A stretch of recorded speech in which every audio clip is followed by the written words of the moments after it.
Se a gente voltar na Lei Complementar 204, vocês vão observar que lá no veto, ele vetou o parágrafo 5º, tá?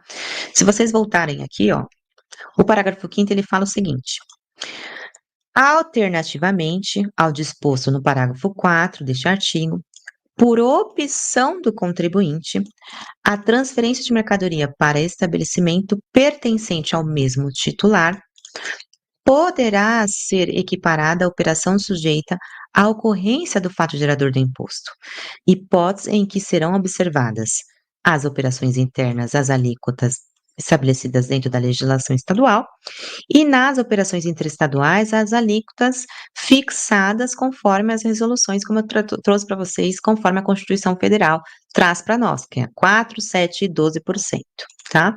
E se a gente voltar aqui no parágrafo 4, ó, vou voltar aqui para vocês, parágrafo 4 da Lei Complementar.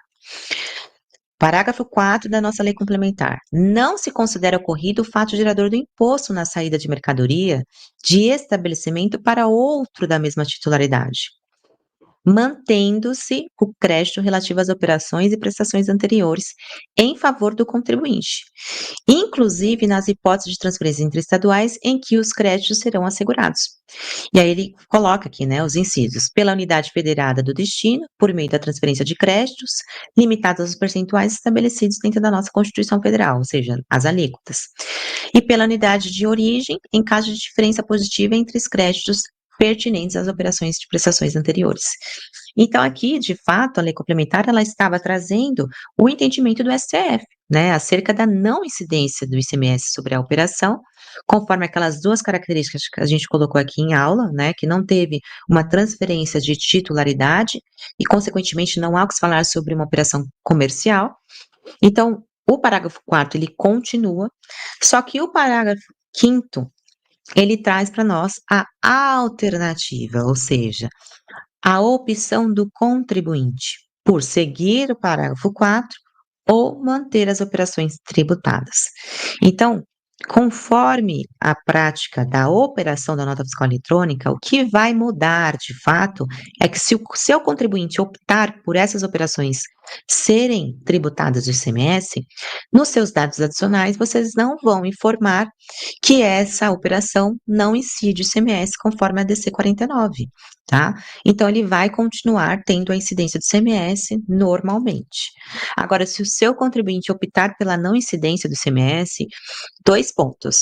É necessário a gente seguir o que a nota orientativa nos trouxe, ou seja, base de cálculo, ICMS destacado, ACST conforme o enfoque do contribuinte, conforme a descrição da NCM, vocês consigam fazer a classificação correta dessa tributação e aguardar os próximos procedimentos.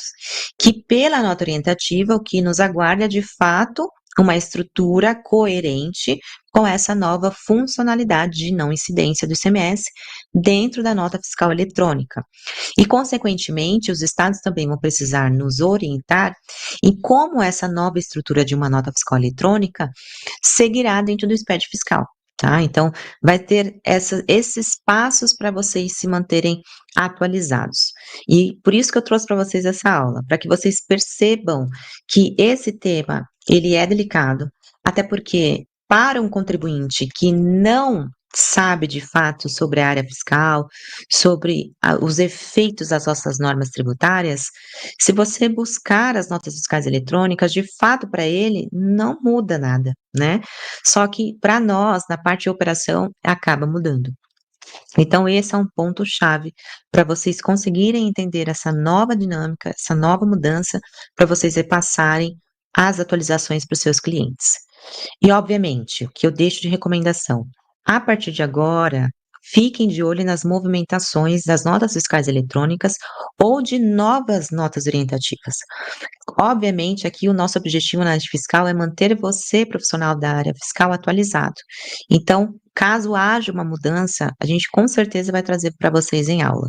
Mas, com esse passo a passo, com essa análise da linha do tempo, com essa ideia do que de fato a gente precisa observar perante a transferência de bens e mercadorias do mesmo estabelecimento, vocês também comecem a trazer essa movimentação à tona para o seu dia a dia.